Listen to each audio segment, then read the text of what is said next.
నమస్తే. 2025 మాస ఫలితాల్లో జూలై మాసంలో మీనరాశి వారి ఫలితాలు ఏ రకంగా ఉన్నాయో తెలుసుకుందాం. మీనరాశి వారికి పరిస్థితులు అనుకూలంగా మారుతూ ఉన్నాయి.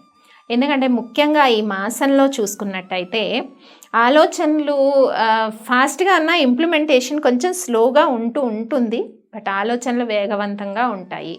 అలాగే ఈ మాసంలో మీనరాశి వారు ప్రత్యేకించి శత్రువుల పైన ఆధిపత్యాన్ని సాధించే అవకాశాలు ఉన్నాయి. అంటే ఇది ఎలా సాధిస్తారు? ఆధ్యాత్మికత పెరగడం వల్ల, మంచి ఆలోచనలు పెంచుకోవడం వల్ల కూడా శత్రువుల పైన పాజిటివ్ వేలో విజయాన్ని సాధించే అవకాశాలు ఉన్నాయి మీనరాశి వారు. కోర్టు సమస్యలు కూడా ఒక కొలిక్కి వచ్చే పరిస్థితి అయితే కనిపిస్తూ ఉంది.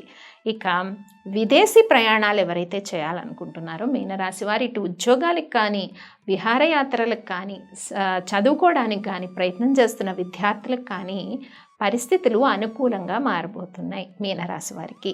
ఇక ఉద్యోగ ప్రయత్నాలు చేస్తున్న వాళ్ళకి ఈ జూలై మాసం అంతా కూడా అనుకూలమైన పరిస్థితులే ఉన్నాయని మనం చెప్పుకోవచ్చు. ఇటు జాబ్ సర్చింగ్ చేస్తున్న వాళ్ళకి, ఎప్పటి నుంచో జాబ్లో ప్రమోషన్ ఆర్ ఇంక్రిమెంట్స్ కోసం ప్రయత్నం చేస్తున్న వాళ్ళకి శుభవార్తలు ఈ మాసంలో కనిపిస్తూ ఉన్నాయి.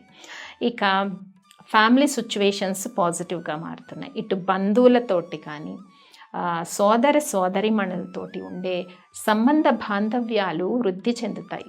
అంటే అపార్థాలతో గత సంవత్సరంలో కొన్ని అపార్థాలు చోటు చేసుకొని ఉండవచ్చు. కానీ ఈ మాసంలో కొంత అవన్నీ కూడా మళ్ళీ తిరిగి రిలేషన్స్ గెయిన్ చేస్తారు మీనరాశి వారు అని మనం చెప్పుకోవచ్చు.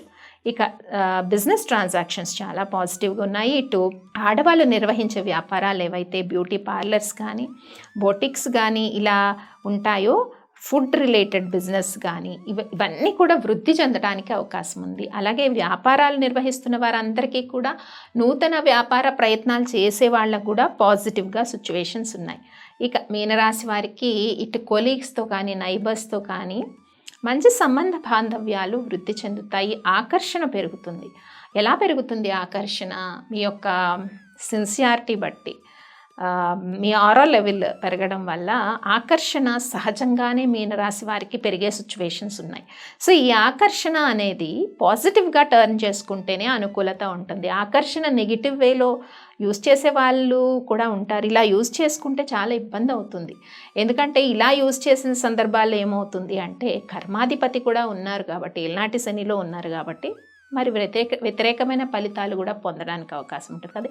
ఆ విషయాల్లో జాగ్రత్తలు తీసుకోండి. ఇక ఇందాక మనం చెప్పుకున్నట్టు శత్రువుల పైన విజయము, అలాగే మానసిక ధైర్యము, పేషెన్సీ ఇవన్నీ కూడా మీనరాశిలో మనకి కనిపిస్తాయి. ఎవరైతే కుటుంబ సభ్యులు ఇబ్బంది పెట్టారో మీనరాశి వాళ్ళందరూ కూడా వాళ్ళ యొక్క తప్పును తెలుసుకోవటానికి అవకాశాలు ఉన్నాయి. ఎందుకంటే బికాస్ ఆఫ్ మీనరాశి వారి యొక్క పేషెన్సీ లెవెల్ పెరగటం వల్ల. తర్వాత ప్రేమ ఫలించే అవకాశం ఉంది మీనరాశి వారికి. కొంత ప్రేమ వ్యవహారాలన్నీ సానుకూలంగా మారబోతున్నాయి. అలాగే వివాహ సంబంధాల కోసం చూస్తున్న వాళ్ళకి కూడా అనుకూలంగా ఈ మాసంలో కొన్ని అలయన్స్ రాబోతున్నాయి. ఇంకా సంతానం కోరుకునే దంపతులు కూడా శుభవార్తలు ఉండడానికి అవకాశం ఉంది. కానీ ఎక్కడైనా పర్సనల్ జాతకంలో పరిహారాలు అవసరం పడితే ఖచ్చితంగా మంచి పరిహారాలంటే మీ జాతకానికి షూటబుల్ అయిన పరిహారాలు చేయడం వల్ల మంచి ప్రయోజనం అయితే ఉంటుంది. ఇక విద్యార్థులు కష్టపడిన దానికి శుభ ఫలితాలు ఉన్నాయి. అలానే కష్టపడడం ఆపొద్దు. చక్కగా హార్డ్ వర్క్ చేయండి. గతంలో జరిగిన సంఘటనలు కానీ ఏ వేటికైనా కూడా ఈ మాసంలో ఒక సొల్యూషన్ కనిపిస్తుంది మీనరాశి వారికి. కాబట్టి మానసిక ప్రశాంతతతో మీనరాశి వారు ఉండడానికి అవకాశం ఉంటుంది. కాబట్టి చేసుకోవాల్సిన పరిహారాల విషయానికి వస్తే గోవిందనామాలు, వెంకటేశ్వర స్తోత్రాన్ని వినండి. ప్రతిరోజు మంచి సత్ఫలితాలు ఉన్నాయి మీనరాశి వారికి. స్వస్తి.